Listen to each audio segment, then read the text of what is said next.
Hello friends, welcome to today's class. So, in continuation with the previous class taken by Sir, you might have already studied many of the things like RAM, various types of RAM, what are the RAMs, how do you arrange the various RAMs, what is the meaning of RAM, and how the memory has been arranged.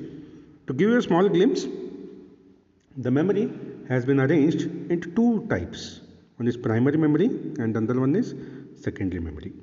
So you have already started with the study of the primary memory, wherein you have studied your RAM, static RAM, which is SRAM, dynamic RAM, which is DRAM. You have studied all these things and you went through many other things like how to access the RAM from the CPU. Inside the processor, what are the different addresses like address register, then data register. All these things have been seen in your previous classes. So, in continuation with the previous class, today we'll move ahead with a new type of memory, which is a ROM, which stands for read-only memory. That is read-only memories. So this is again a part of your primary memory itself, but it is slightly different from your RAM. So when we speak of RAM, you know already there are two major types of RAMs which you have seen. One is SRAM, and another one is DRAM. You already seen these two types, SRAM and DRAM. So SRAM is nothing but your static, D is nothing but what? Your dynamic. Right. So what is one major thing with your RAMs? RAMs, all your RAMs, what they are? I mean to say for example, I write a program, right? Then after writing a program, what I will do? I will go for some other work outside. Then suddenly say the electricity goes off and there is no UPS attached to a system or there is no battery inside the laptop. Then what would happen? Will the program be saved? Just give a thought. Assume I have only RAM. Okay. This is one scenario. The other scenario is, say for example, you have written a code and after writing the code, you will switch off the system. Then after switching off, you go back to home and again switch on your system. Then will the program be again retraced? Can I get the program back? No. That means your RAM is a volatile memory. All your RAMs, these are volatile. Remember this very important concept that all your RAMs are volatile. That is, once you switch off your system, once the power has been off, you cannot get back the data. Therefore, we have n number of applications. We have many applications which would require the information storage permanently. That is, when you switch on your computer, the system should get back whatever the data you had stored previously. Then we require in such case one very important thing, which is nothing but the ROMs. We require this ROMs. Okay. Now, one very good example of this when we require ROM, like say for example, your computer is turned on. Then when a computer is turned on, what is the first thing which happens with the computer? Anybody? So before moving with the further discussion, this is all we have seen now. All your SRAMs and DRAM chips, what they are? You can see here all your SRAM and DRAM chips are volatile. That means when the power is turned off, then the data is lost. Then we have many applications which require the memory devices to retain the contents. The contents must be retained once the power is turned off. That means the applications should store the data which you had tried to store when in the previous session. In the previous session, whatever the data you had written, that data has to be stored. If you want to store that data, then your RAMs will fail to do that. Your RAMs will fail to do that. That's why we require our very important thing, which is ROMs. Now, in order to understand this more clearly, let us take a simple example. Like say for example, when you turn on the system, what is the first thing which happens? The first thing you see is a booting screen. You see a booting screen, or you say the process of boot happens. The process of boot happens. So what is this process of boot then? It is nothing but your OS, operating system, which is there in the disk, will be getting loaded into the memory. That means you can see here, the first thing when the computer is turned on is what? The operating system from the disk must be loaded into memory. This is very important thing which is happening. Now, when such a thing happens, what is required then? We say the program boots the operating system, right? So in this case, we cannot use our RAMs. Why? Because it has been already lost. RAMs are something which are volatile. Remember, RAMs are something which are volatile. Then we require something which is non-volatile, which will store the instructions, whose execution results will be loaded into the boot program from the disk. Right? Such non-volatile semiconductor memory should be embedded into your embedded system. Now, what is an embedded system, friends? Very important question. Whenever we try to this question, we even ask to final year students, what is an embedded system? They have a complete subject on this embedded system. Now, I hope before going into embedded system, I hope this is clear. I hope the OS part is clear. What should happen with the OS? The previous instructions or the instructions which are there in your memory must be loaded. That is, which is there in the disk must be loaded so that your system boots up and the system starts to work. In that case, what do we require then? We require the instructions must be loaded from the disk. So in this case, what type of memory we require? We require a non-volatile memory. We require a non-volatile memory. We require a non-volatile memory. So remember friends, we require this type of memory which is non-volatile, right? Then if I want such non-volatile memory, it is nothing but your ROM, which is read-only memory. Okay, now very important thing friends, we were speaking of uses of non-volatile memories. What could be one major use of your non-volatile memory? I told it is very much important in embedded systems. Now, what are the embedded systems? Any idea? You can just pause for 1 second and just give a thought. What is an embedded system? What do I mean by embedded system? Can you think of it? Embedded systems are, I hope so you have done the exercise.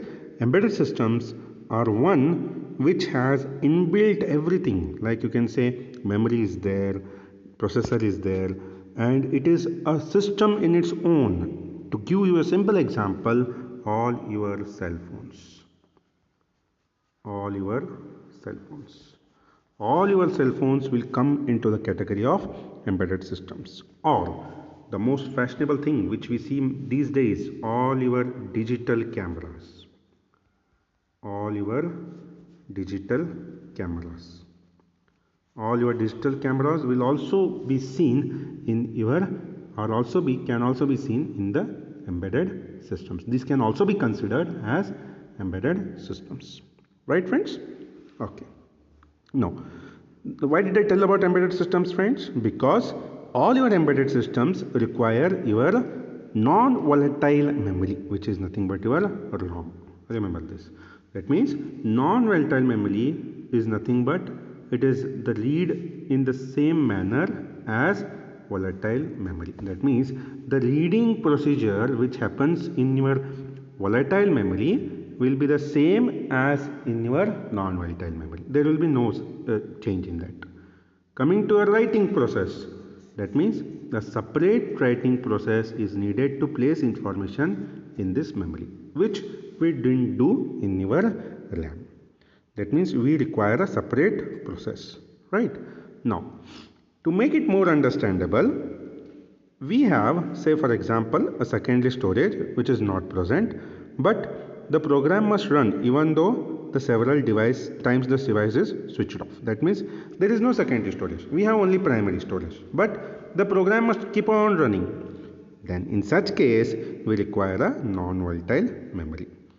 Therefore, we term this as read-only memory, which is ROM. That means all your instructions, all the instructions are internally hardwired. Hardwired means what now? They are pre-programmed. How pre-programmed?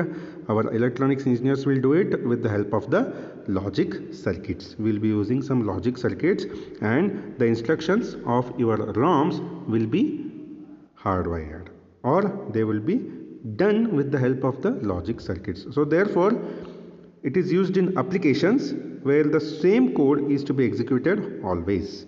Like, say for example, you are switching on a system. What do you feel? Will there be a separate execution happening every time in this when you execute a system? No. There is no separate execution every time. What happens there? The same execution will be happening n number of times. So whenever such, you can say same execution, I mean to say same process. Whenever such things are required, we will be using your ROM, that is read-only memory. That means this is one example. The other example is very beautiful example, say a fire alarm controller. So suppose you have a fire alarm controller in your place, then it will be having a ROM which has a control algorithm in it. So that means what will happen now? A fire alarm, it is an embedded system. It is an embedded system. It will be also having a processor. It is also be having a memory. That means what your fire alarm will do, it will be also having a sensor.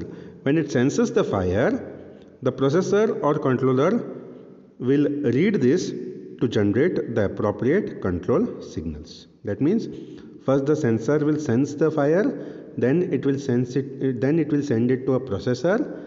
Then the processor will read the information and send the control signals properly. What are the control signals have to be sent?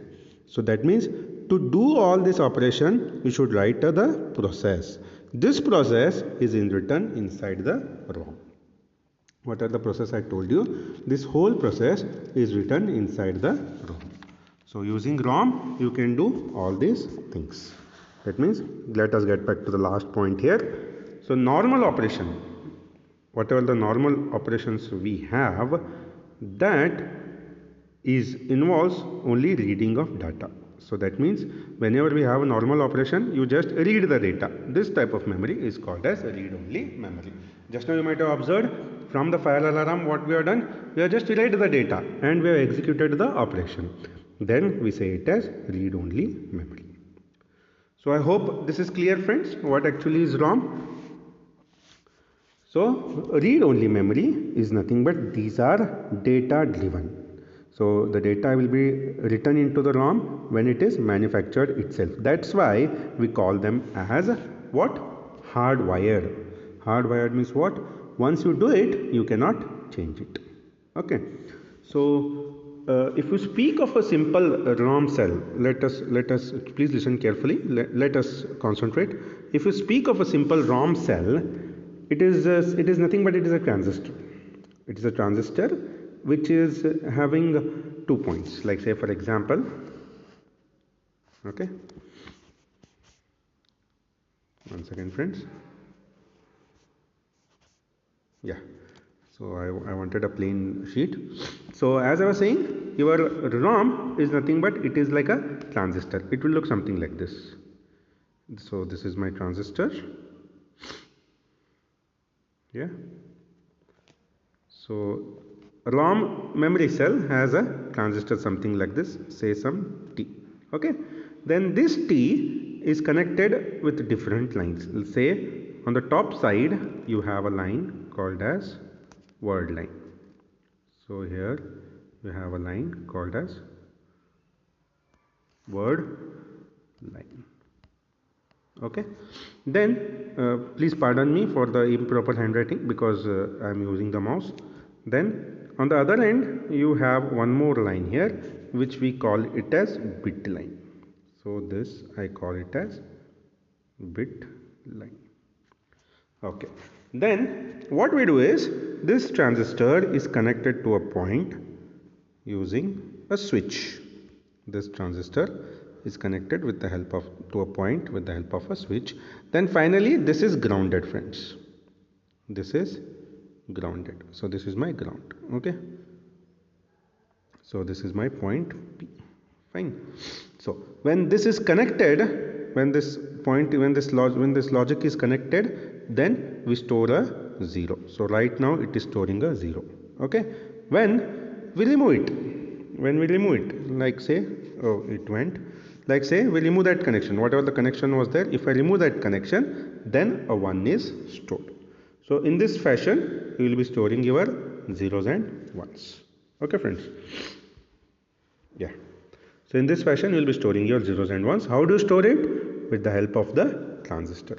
So to read the state of the cell, whatever the cell you saw just now, the cell we saw just now, if I want to read the state of this cell, then you should be activating it. How you activate it? This is activated based on the voltage which you will be sending to the transistor. Then whether that voltage is grounded or not, based on that you will be deciding whether a 1 is stored or a 0 is stored. Okay, friends, so this is all about your basic ROM which I was supposed to discuss in today's class. So thank you for listening patiently, friends. If you have any doubts, you can call me or WhatsApp me, or you can ask sir, or you have our numbers, everything. Okay, so please let us know if you have any doubts.